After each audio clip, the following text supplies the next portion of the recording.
You land at the airport and the first sentence you hear isn't in your language. A woman in uniform looks at you and says, "Can I see your passport, please?" Your hand moves before your brain catches up. You've practiced this 100 times in your head. You say it anyway. Here you go. 2 words.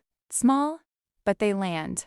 She nods. You're in. Outside, the air is different, and so is every sign around you. You need a taxi.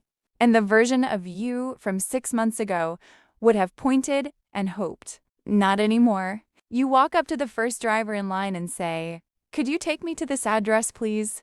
You hold up your phone with the map open just in case. He glances at it, nods, opens the trunk.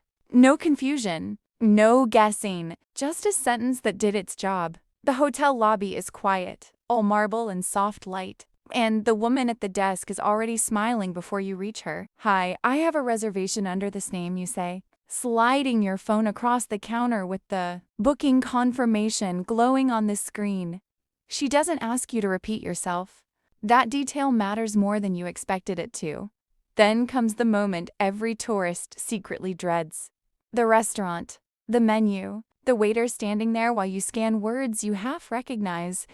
6 months ago, you would have pointed it at a random dish and accepted whatever came out of the kitchen. Now you look up and ask, "What would you recommend?" The waiter's face changes just slightly. The way people react when a stranger surprises them. He leans in. He actually explains the menu to you like you're someone worth explaining it to. You order. The food arrives. And halfway through the meal, you realize something. Wrapped inside that sentence you asked.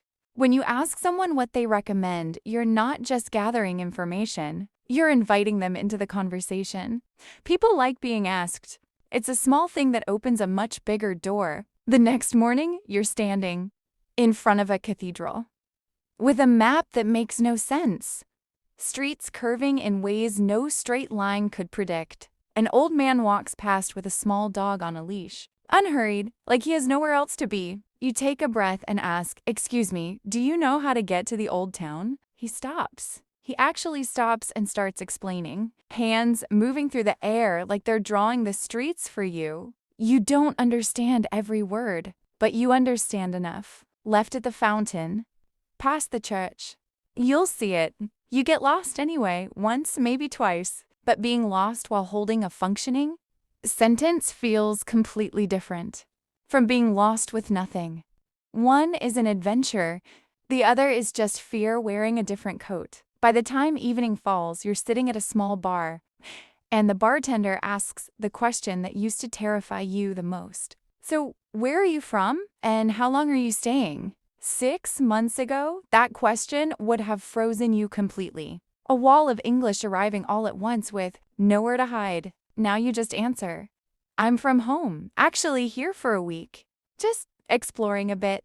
He nods, asks a follow-up question, and suddenly you're having an actual conversation with a stranger in a country that isn't yours, in a language that wasn't either until you made it yours. There's a version of this trip where none of this happens, where you smile a lot and nod a lot, and let silence fill in the gaps other words used to sit. You know that version because you lived it before, on a different trip in a different year. Watching everyone else's conversations happen around you like a language you weren't invited into. This time is different. Not because the words are perfect. They're not. Your grammar slips sometimes. You mix up a tense here and there. The sentences work, and that's the part that actually matters. Because a sentence that works is a bridge, and a bridge doesn't need to be beautiful. It just needs to hold your weight while you cross it. You walk back to the hotel that night through streets that felt like a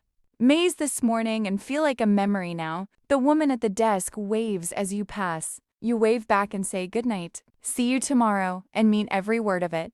Because tomorrow there's a train to catch and a ticket to ask for. And one more version of you waiting on the other side of that sentence too. That's English Cat Academy. We'll see you in the next lesson.